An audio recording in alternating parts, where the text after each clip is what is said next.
Estão trabalhando, acompanhando aqui a nossa programação e ficando aqui por dentro dos fatos de nossa cidade. Não só o Camilo, mas o João Carlos, mas todos aqueles que trabalham em atividades que o rádio permite ficar atento a tudo aquilo que acontece em Lavras. E o que aconteceu em Lavras na última semana foi aqui o resultado de uma ação movida, uma ação de impugnação de mandato eletivo.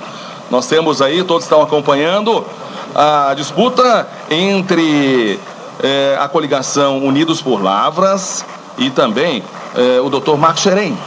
Nós temos aqui uma ação que foi julgada na última quinta-feira, que na verdade ofereceu um resultado aqui pela impugnação, pela cassação do mandato do prefeito Dr. Marco Xerém.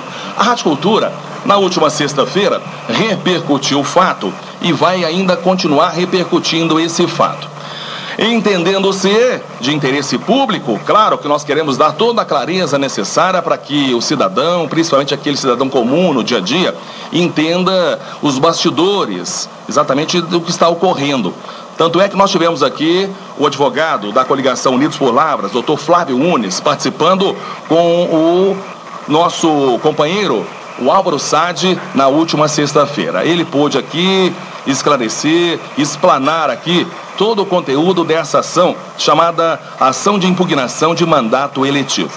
E nós convocamos, sugerimos aqui a participação do Dr. Flávio Unes, até para que a gente consiga extrair ainda mais, dentro do seu conhecimento profissional, jurídico, aquilo que se houve por resultado, pela cassação em segunda instância no Tribunal Regional Eleitoral em Belo Horizonte, pelo afastamento, pela impugnação do mandato do prefeito e também do vice-prefeito. O doutor Flávio Unes está em contato conosco e nós vamos conversar com ele a respeito do resultado dessa ação. Doutor Flávio, boa tarde. Muito obrigado em falar aqui conosco. Prazer falar com você e com seus ouvintes. Prazer é todo nosso. Doutor Flávio, eu gostaria que o senhor pudesse falar para a gente a respeito dessas ações. Na verdade, foram 3 ações inicialmente propostas pela coligação Unidos por Lavras, em que nós não tivemos um resultado favorável a essa coligação. Agora, já numa quarta, os desembargadores entenderam ser elementos substanciais, consistentes, pelo afastamento do prefeito. Eu gostaria que o senhor pudesse falar das 3 anteriores ações propostas e essa quarta que culminou e com esse resultado favorável à sua coligação. Pois não.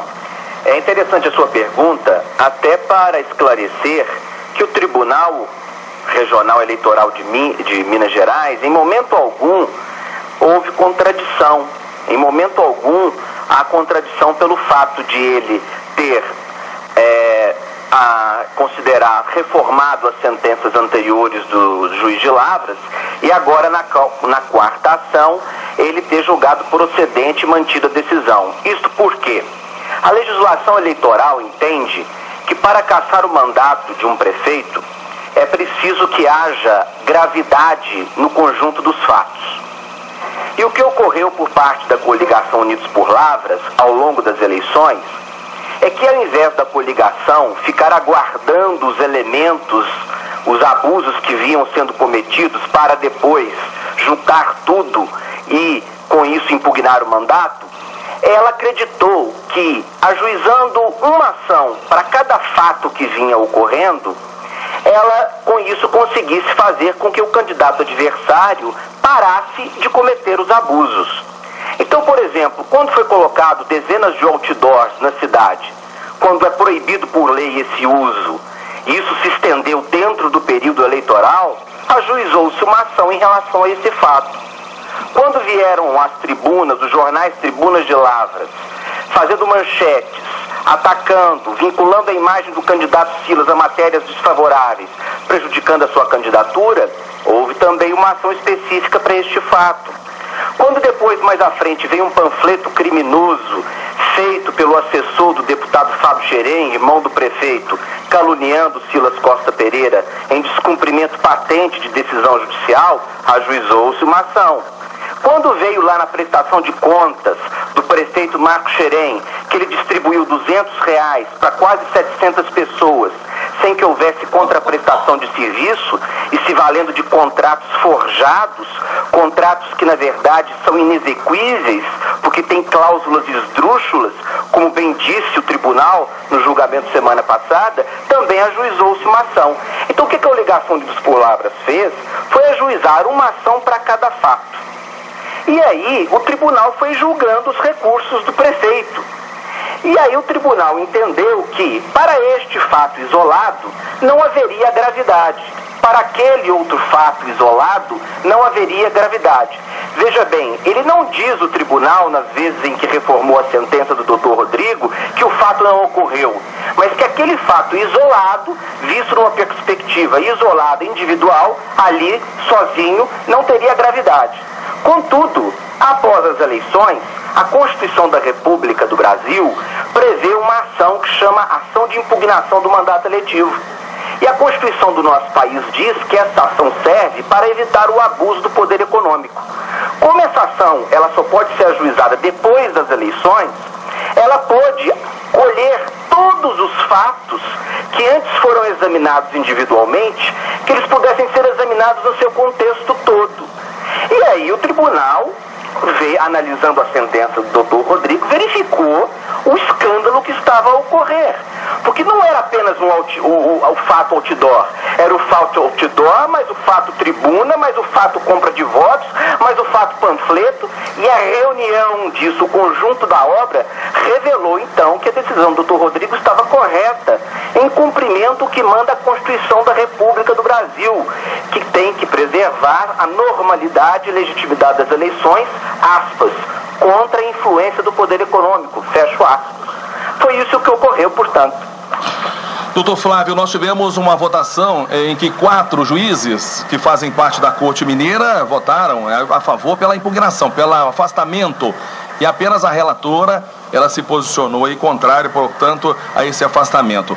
Diante desse resultado, o cidadão, eleitor que acompanha, vê, ou pelo menos enxerga, diante de um resultado desse, o afastamento, ele se dá mediante aí uma outra ação judicial, há um recurso. Como é que fica a situação a partir dessa decisão, doutor Flávio?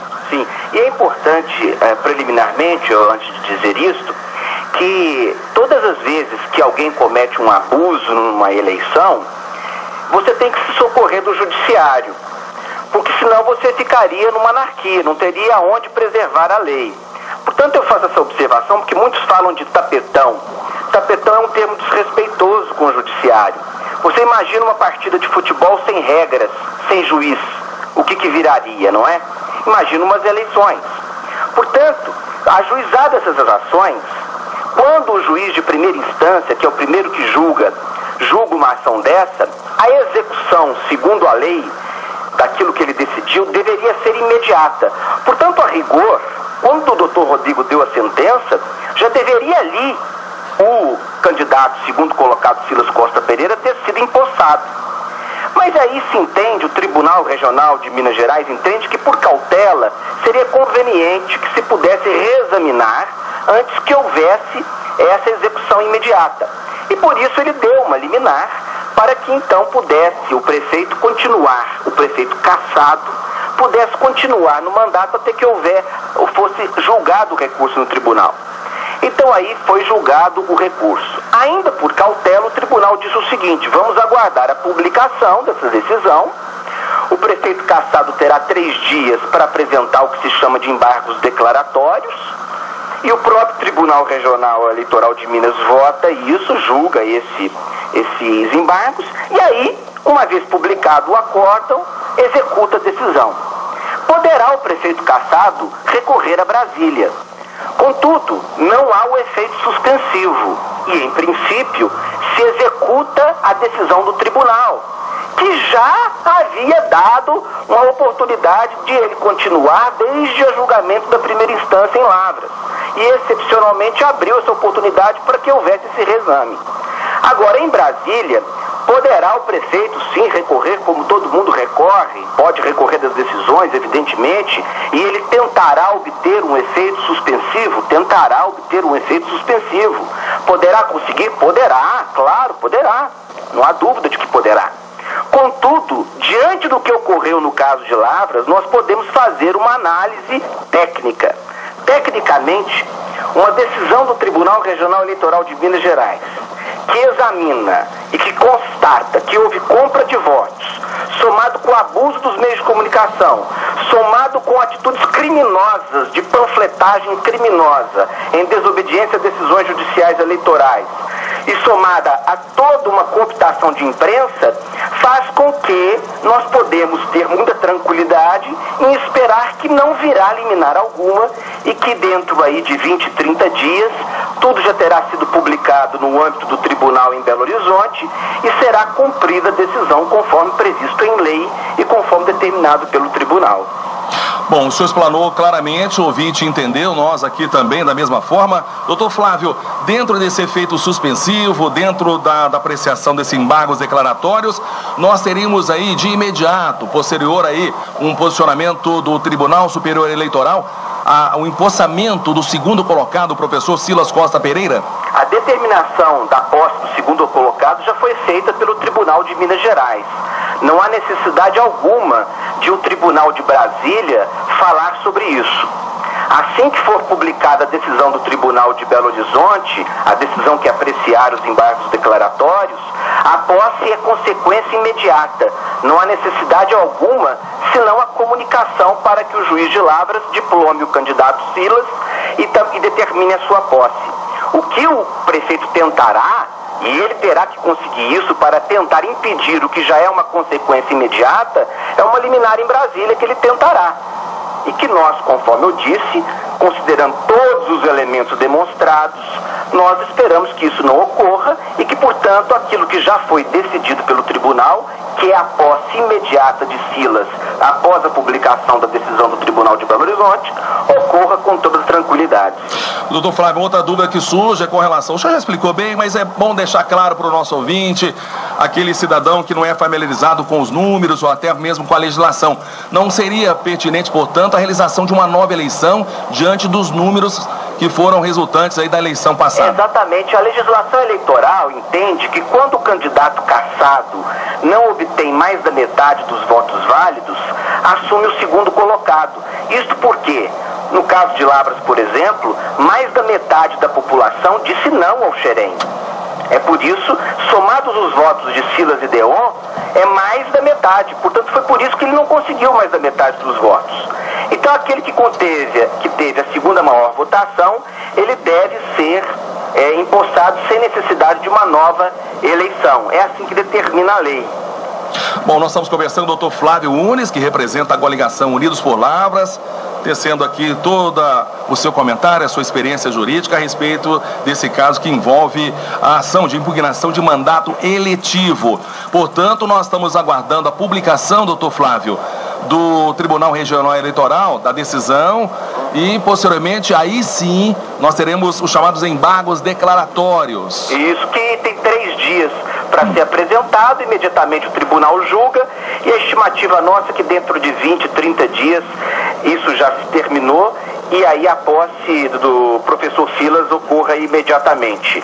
Até porque, diga-se de passagem, que os fatos, a segurança nossa no sentido de que não haverá reversão da decisão do Tribunal de Minas em Brasília decorre porque o acórdão do tribunal, além de confirmar a sentença, também nós temos no processo a comprovação de irregularidades que vêm sendo cometidas pela atual gestão, que revelam o perigo da demora em ele continuar no cargo. Por exemplo, com contratações sem licitação de pessoas ligadas à sua família e sócios da construtora, a partir de um processo precário de contratação, mandou fax com 24 horas para umas empresas, como se pudesse fazer isso atendendo um ex-sócio da construtora, como, por exemplo, o cancelamento de uma multa que foi aplicada à construtora Xerém no valor de quase R$600 mil, e que eu li nos jornais de Lavras esse final de semana que ele teria dito que teria uma liminar que respaldaria esse cancelamento da multa. Isso não é verdade. A liminar que ele se refere é uma liminar de 2011, que à época foi cumprida e que não pode ser ressuscitada em 2013 para legitimar um absurdo desse, porque o princípio da moralidade administrativa, que permeia toda a legislação eleitoral, toda a legislação do Brasil e a Constituição, como eu disse, impede que o gestor público, em benefício de pessoas ligadas à sua família, possam cometer atos dessa natureza, perdoar dívida, contratar sem licitação. Isso está no processo. E isso tudo forma um conjunto global que nos dá segurança de que não haverá nenhuma alteração da decisão do Dr. Rodrigo, que foi mantida pelo Tribunal Regional Eleitoral de Minas Gerais. Doutor Flávio Unes, nosso agradecimento aqui, e no momento futuro iremos contactá-lo novamente para ainda repercutirmos esse fato que certamente tem todo o interesse aqui em nossa cidade. Eu estou à sua disposição, Renato. Agradeço a oportunidade. Um abraço aos seus ouvintes. Muito obrigado, doutor Flávio Unes, que falou conosco de Brasília. Ele que representa a coligação Unidos por Lavras, o professor Silas Costa Pereira, da coligação que é do Partido da Social Democracia Brasileira. Daqui a pouco nós vamos receber aqui nos estúdios o Dr. Marcos Xerém. Já está aqui na nossa redação, daqui a pouquinho também, o mesmo espaço, o mesmo tempo, o mesmo tema, para que o nosso ouvinte seja certificado de toda a clareza desse caso que envolve o cargo maior de um município, que é o cargo de prefeito. Daqui a pouquinho nós voltamos. Cultura, música, esporte e notícia.